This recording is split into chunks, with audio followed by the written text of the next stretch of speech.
I didn't plan to be standing on the side of a dusty back road in the middle of nowhere, thumbing for a ride like it was 1975. But there I was, sweating through my shirt, holding a nearly dead phone, and questioning every life decision that led me there. It started with a road trip. I was heading to visit an old college friend in a small Texas town, trying to escape the city noise for a weekend. But about 50 miles from my destination, my car gave up. Smoke. Sputter. Silence. Dead. No signal. No shade. Just me, heat waves off the pavement, and an empty 2-lane road stretching to nowhere. I started walking. No real plan, just hope. I figured someone would come along eventually. Someone decent enough to give a lift. Or at least someone with air conditioning. About 40 minutes into my desert march, I heard it. The deep, throaty rumble of a truck engine. I turned fast, heart thumping. A dusty red pickup was coming down the road, slow and steady, like something out of an old western. I stepped off the shoulder, lifted my hand, and hoped for the best. To my surprise, the truck slowed, then stopped. The engine idled low, and the driver door creaked open. A boot hit the gravel. Then another. And then I saw him. He was tall, not in a showy way, but in that broad-shouldered, cowboy-built kind of way. Faded jeans, white t-shirt clinging to a solid frame, and a beige hat that shadowed most of his face.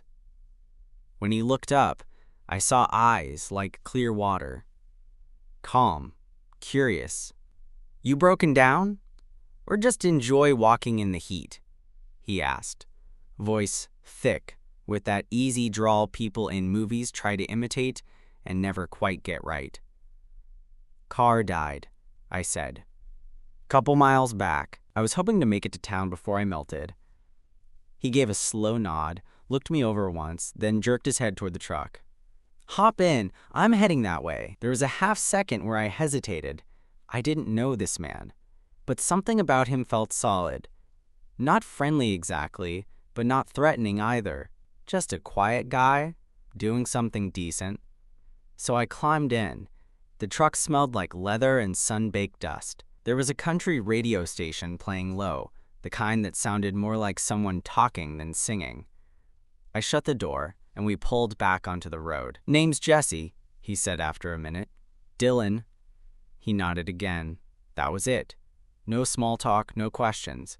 Just the road, the rumble of the truck, and Jesse, silent at the wheel. I glanced over more than I meant to. He had a short beard, just enough to catch the light. His hands were big, sun-darkened and calloused. And every so often, he'd adjust his grip on the steering wheel in a way that made the muscle in his forearm flex under his sleeve. He caught me looking once, and I looked away fast. But he didn't say anything. "You from the city?" he asked a few minutes later. I nodded. "Yeah, visiting a friend out here. At least, that was the plan." He chuckled. "Just once. City guys don't usually hike 5 miles in boots." "They weren't meant for hiking," I said, lifting one foot and showing the cracked leather. "They were meant for looking decent at a bar." That made him smile. "A real one this time. Not big, but enough that it stayed with me." We rolled into town a little while later. It was tiny, maybe 4 blocks, a diner, a post office, and a single gas station with a flickering open sign. "You got a place to stay?" Jesse asked, pulling into the lot. "Was gonna find a motel." "There's one," he said, nodding toward a squat building with a sagging sign that read, "Easy Rest In." "But it's booked. Rodeo weekend." "Oh." I tried to hide the disappointment in my voice. I didn't have another plan. Jesse looked at me again, then turned off the truck. "I got a couch, clean sheets. You can crash there tonight if you want." My eyebrows lifted. "You sure?" He nodded once. "Sure as I ever am." I didn't know this guy, but I wasn't getting any better offers. And something about him, maybe the calm way he spoke, maybe the faint humor behind his eyes, made me trust him. "All right," I said. "Just for the night."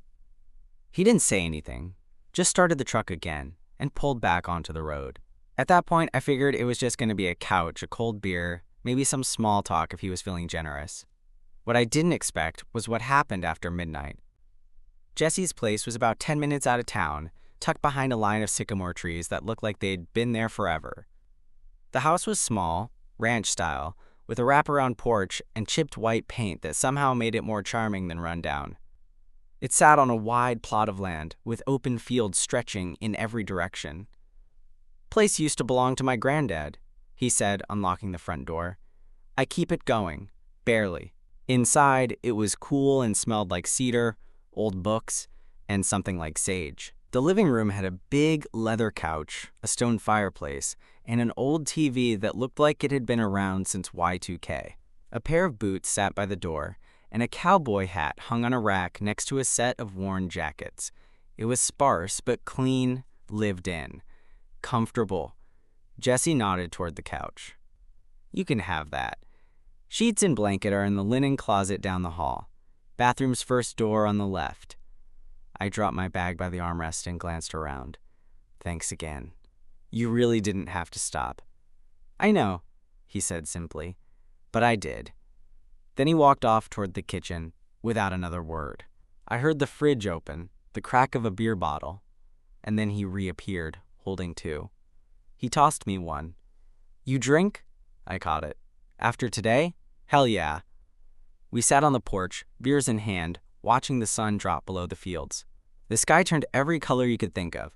Orange, purple, this deep red that made the whole horizon look like it was on fire. Crickets started up somewhere in the grass. "You always live out here alone?" I asked. He nodded. "Most of the time." "You don't get bored?" "I like quiet." There was a long pause, but it didn't feel awkward. Jesse didn't seem like the type to fill silence, just because it was there. And weirdly, I didn't mind that. "So what's a city guy doing out here anyway?" he asked eventually. I shrugged. "Friend from college moved out this way. Said I needed a break from all the chaos." Jesse sipped his beer, still looking at the sunset. "Well, you found the opposite of chaos." I glanced at him. His jaw was clenched like he was chewing over something. Not angry, just thoughtful. It struck me how attractive he was in a way that wasn't loud. Nothing about him tried too hard. He just was. Solid, present. And the more time I spent sitting next to him, the harder it was to ignore. "Ever think about leaving?" I asked. "Sometimes," he said, "but I always end up staying. Land's in my blood. Guess I don't know what I'd do without it." His eyes finally turned to me and I felt it. That stillness again, like the moment right before a thunderstorm, where the air thickens and everything gets a little too quiet. "You tired?" he asked, standing up and stretching. I watched the hem of his shirt lift just enough to flash a line of skin above his belt. Yeah, probably should get some sleep," I said, clearing my throat. He gave me a small nod, then turned and disappeared inside. I followed, rinsed off in the bathroom, and changed into gym shorts and a t-shirt. Jesse was already in his room, with the door half closed when I stepped back into the living room. The couch wasn't bad. Firm but wide enough to stretch out. I lay down, pulled the thin blanket over me, and stared at the ceiling fan rotating lazily above. I don't know how long I lay there before I heard his footsteps again, soft against the wooden floor. The door creaked a little as he stepped out. I closed my eyes, pretending to be asleep. He paused by the hallway for a moment. Then I heard the fridge open. The quiet clink of a bottle, the hiss of the cap. Then, nothing. I thought he'd gone back to bed, but I opened my eyes a crack and saw him. Jesse, standing there in the doorway to the living room, sipping from a bottle, watching me. Just watching. His eyes weren't curious anymore. They were thoughtful, darker. He didn't move for a long moment. Then, slowly, he walked over to the armchair across from the couch and sat quietly. Bottle resting on his thigh, fingers loose around the neck. "Didn't mean to wake you," he said quietly. I didn't answer, because I wasn't sure if I was supposed to. Because part of me was wide awake. because maybe I'd been hoping he would. I lay there, pretending to sleep, the kind of fake sleep where your body is still but your brain is on fire. I could feel his eyes on me, like a low heat. I kept expecting him to shift, to stand up, to go back to bed. But Jesse didn't move. He just sat there in that old armchair, quietly drinking his beer and watching me. Finally, I cracked an eye open. He didn't flinch, didn't look away. "Sorry," I said, my voice low. "Didn't mean to make things weird." Jesse tilted his head a little. "You didn't. Just wasn't sure if I was dreaming." He let out a soft snort, more air than sound. "I get that." The room was dim, lit only by a small lamp in the corner. It made the whole place feel softer, more intimate. Jesse looked different in that light. Relaxed, but not casual. Focused. His usual quiet calm had taken on something heavier. Something more curious, maybe even nervous. "You ever feel like you're supposed to say something?" he said, "but you don't know how to start?" That got my attention. "Yeah," I said slowly. "A lot, actually." Jesse took another sip. "That's me right now." I pushed myself up onto my elbow. "What were you gonna say?" He stared at the bottle in his hands for a long second. Then he set it down on the coffee table with a gentle clink. "You ever look at someone," he said carefully, "and know it's probably not smart to want them, but you still do?" I felt my stomach tighten. I knew exactly what he meant. "Yeah," I said quietly. He nodded once, like that was all the answer he needed. Neither of us said anything for a bit. I could hear the cicadas outside, the slow whirl of the ceiling fan, and my own heartbeat hammering in my ears. Jesse leaned back in the chair, arms draped along the sides, eyes still on me. "I don't usually do this," he said, voice softer now. "Do what?" He shrugged slightly. "Talk about it. Think about it. Invite strangers to crash at my place." I smiled. "I don't usually hitchhike. Guess we're both out of our routines." That made him smile too, a tired, crooked kind of smile that didn't quite reach his eyes. There was something vulnerable in the way he looked at me now, like he was testing the edge of something he didn't know he was ready for. "I'm not great at this," Jesse admitted. "Never really been with a guy. Never even thought much about it. But now," he met my eyes, "now I'm thinking about it." There was something in the air. Thick, still, waiting. I sat up fully, feet on the floor now, facing him across the short distance between the couch and his chair. "You want me to go?" I asked. "I can find somewhere else tomorrow." He shook his head. "That's not what I want." He stood up slowly and I followed his movement with my eyes, watching the way his body shifted under that loose white shirt. He stepped closer, then paused like he was giving me a chance to say, "No, I didn't." Jesse sat down next to me on the couch, close enough that our knees touched. His hand rested on his thigh, then after a moment, shifted, knuckles brushing mine. Not accidental, deliberate. Testing. I turned my hand up, just slightly, and he took it. His palm was rougher than I expected, calloused from farm work or something close to it. But the way he held my hand?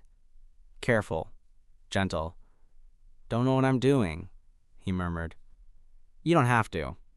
That silence again. Not awkward, not unsure, just full, loaded.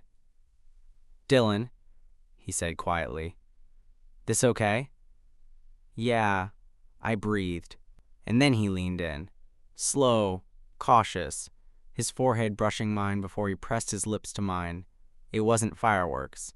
It wasn't sudden. It was something better. It was real. His kiss was steady, thoughtful, his hand resting against my cheek, fingers grazing the back of my neck. And mine were fisted in the hem of his shirt before I even realized it. When we pulled apart, his eyes searched mine. Not for approval, just clarity. "I don't know what this means," he said. "Neither do I," I replied. "But it doesn't have to mean anything right now." He nodded, still holding my hand. And for a cowboy who said he liked quiet, Jesse didn't seem to mind that we stayed there in silence for a long, long time. We sat there for what felt like hours. No words, no movements beyond the slow rub of Jesse's thumb over the side of my hand. His grip was steady, like he needed the contact as much as I did. Eventually, he stood. I thought maybe that was it, that he'd walk away, head to his room, pretend none of this ever happened. But instead, he turned and looked at me. "You want to come with me?" I paused. "To your room?" He nodded. "You don't have to, but I don't want this to stop at a couch."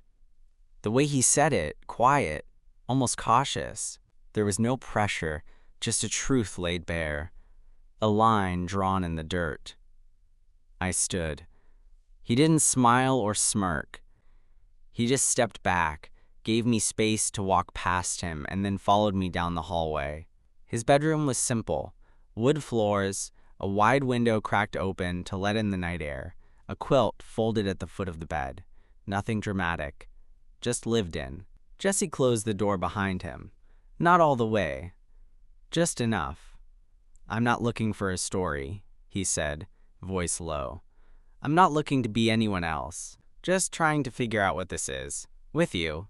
I nodded, stepping closer. "I'm not expecting anything from you." That seemed to loosen something in his shoulders. He pulled off his shirt. Not like it was a show, but like it was something he was used to doing alone. And maybe for the first time, he wasn't. I took in the tan lines on his collarbone, the way his stomach tightened slightly when I looked at him. He wasn't flexing. He was nervous, and I found that more attractive than anything else. "I haven't done this," he said quietly, eyes on the floor. I stepped closer, placing a hand gently on his chest. His skin was warm. His heart was racing. "You don't have to know how." He looked up, and there was something in his eyes, something like relief. I kissed him again, slower this time. His arms wrapped around me with a kind of hesitancy that made it clear just how new this was for him. But he didn't pull away. He leaned in. Let go. We moved to the bed, still fully clothed except for his shirt. He lay back, and I followed, both of us on top of the covers, the breeze from the window brushing against our skin. His hand found mine again, and I could feel him breathe, slowly, deeply, like he was adjusting to a new version of himself in real time. "You all right?" I asked softly. He nodded. I didn't think this would happen. Not ever." "What part?" "This. Us. Me." He turned to face me, our noses almost touching. "I've always kept that part of me locked up, but being around you, it's different." We lay there in the dark, our legs tangled, the weight of the moment pressing gently but unmistakably between us. It wasn't just sleepover. It wasn't even about that. It was about being seen, for the first time, maybe, for who he really was beneath the silence and denim and boots. "I'm not going to tell anyone," I said after a while. He smiled faintly. "I know, that's not what I'm worried about." "What are you worried about?" "That I won't want this to be just one night." Neither of us said anything after that. He rolled onto his back, and I rested my head on his shoulder. His fingers brushed my arm, slow and easy. And for the first time in what felt like forever, I didn't feel like I was waiting for something else to happen. I was already there. Morning came slow. I woke up to the smell of coffee drifting in from the kitchen, and the soft creak of old floorboards as Jesse moved around the house. The spot beside me was empty, but the dent in the pillow still held the shape of his head. I ran my hand over it, smiling without meaning to. It wasn't a dream. I pulled on my t-shirt and padded out of the room, barefoot, blinking against the soft light spilling in through the windows.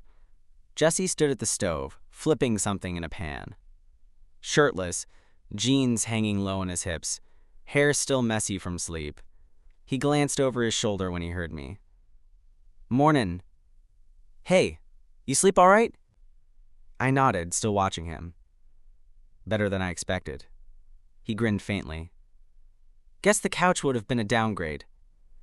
I leaned against the doorway trying to read him, but he didn't seem tense.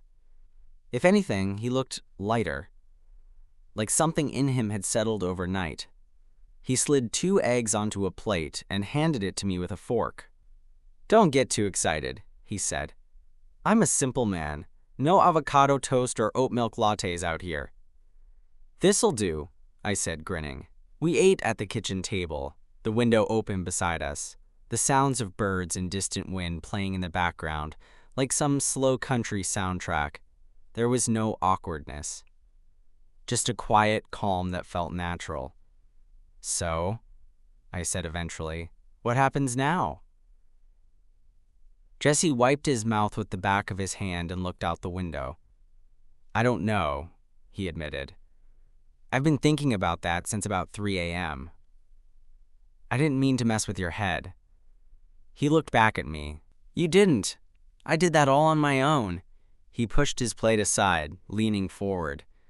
This thing, what happened, it wasn't just curiosity. I need you to know that. It felt different, real. It did to me too. A long pause. Then, I don't know what I'm doing, Jesse said, quieter now. But I want to figure it out. I want to know what this could be. That was the last thing I expected.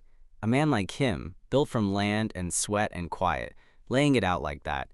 No games, just truth. Do you think, I asked slowly, you're like me? Jesse tilted his head. I think I like you. I think that's enough for now. And weirdly, it was. Later that day, he offered to help tow my car to a local mechanic he trusted.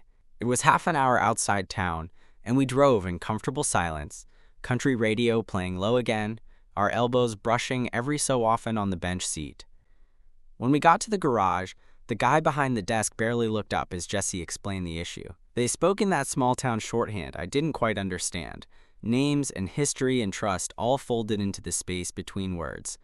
Afterward, Jesse drove us to a diner. We sat in a booth in the back, the vinyl seats cracked with time, and shared a slice of pecan pie that he claimed was the only good thing on the menu. What happens when you go back to the city? He asked, casual, but his eyes were serious. I don't know, I said. Depends on what you want. He leaned back, thinking. I've got a truck, I've got space, and I've got time. I looked at him, heartbeat picking up. You saying what I think you're saying? I'm saying, he said slowly, if you wanted to come back sometime, maybe next weekend, maybe for longer, I wouldn't mind. I couldn't help but smile. You just want someone to help with chores. Maybe, he said, but maybe I just want someone to watch the sunset with who knows how to kiss me quiet. That shut me up. We didn't call it love, not yet. But that weekend was the beginning of something. And even after I returned to the city, we kept in touch. Late-night texts, morning calls, plans. And every Friday, without fail, Jesse would send me a picture, his porch, the sunset, 2 beers on the table. Always with the same message, got your spot ready. 2 weeks later, I found myself back on that porch, same old truck in the driveway, same dusty wind chimes hanging by the door, same man sitting on the top step, legs stretched out, nursing a beer like nothing had changed. Except, everything had. When he saw me get out of my rental, Jesse stood slowly, brushing off his jeans, not rushing, not grinning, just watching me like he still couldn't believe I was real. You came back, he said. Didn't feel like staying away. He nodded, and that was all the welcome I needed. That night was different from the last time.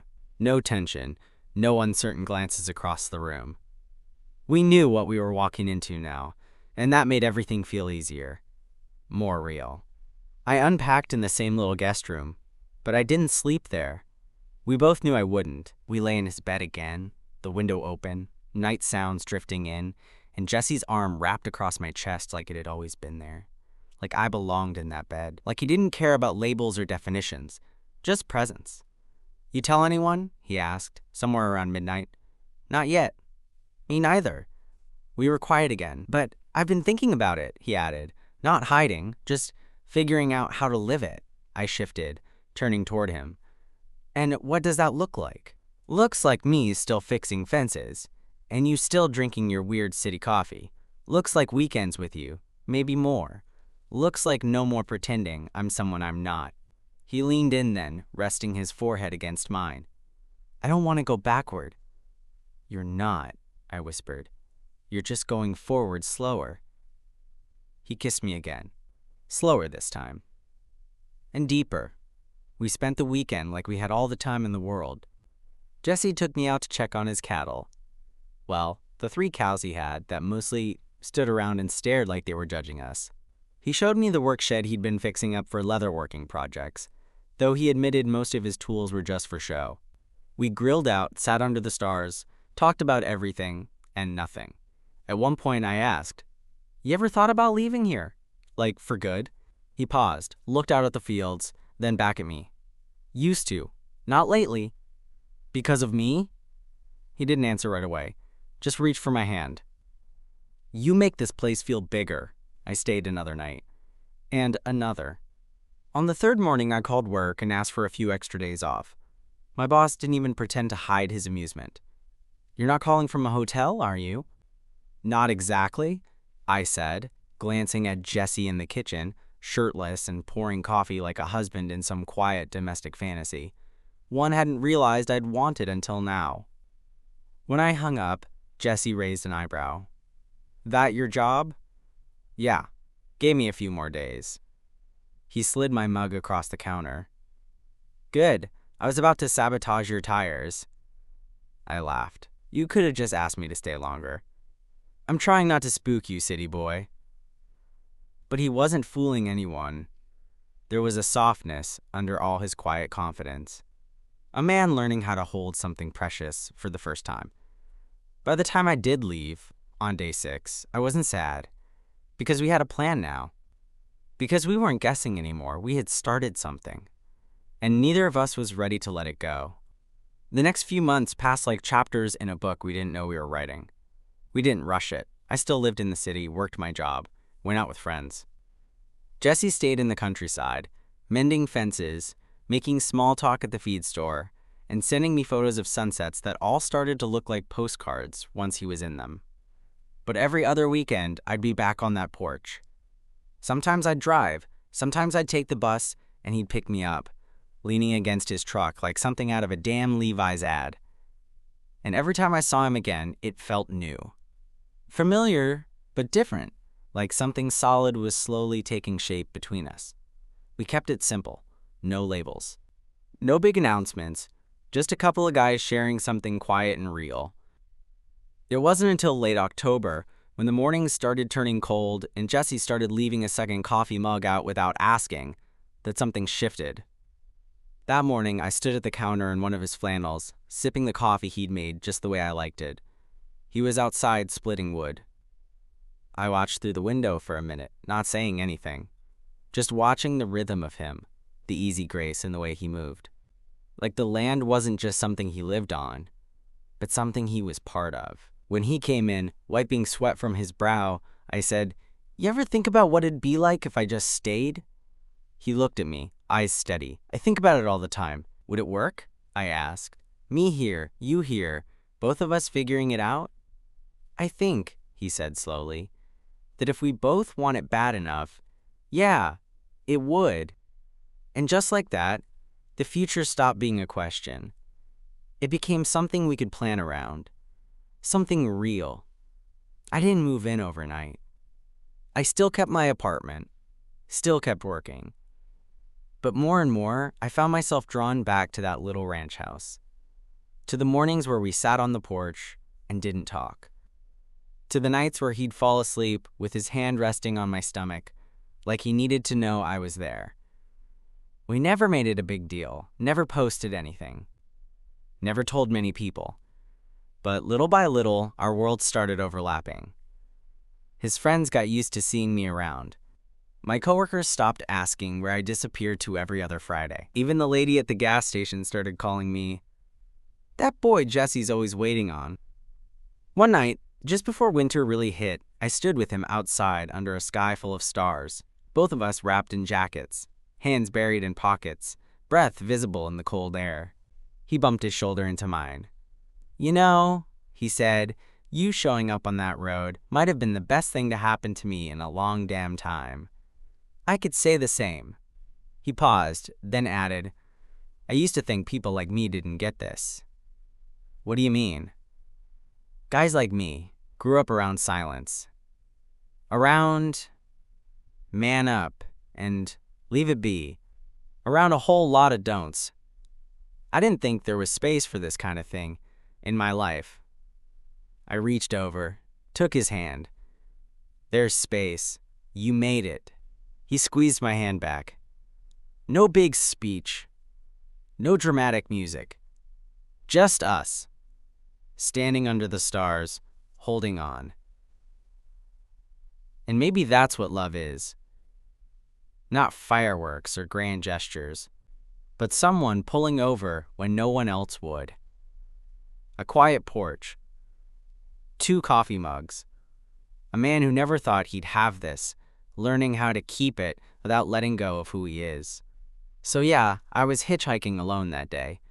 But the cowboy who pulled over, he didn't just give me a ride, he gave me a place to land.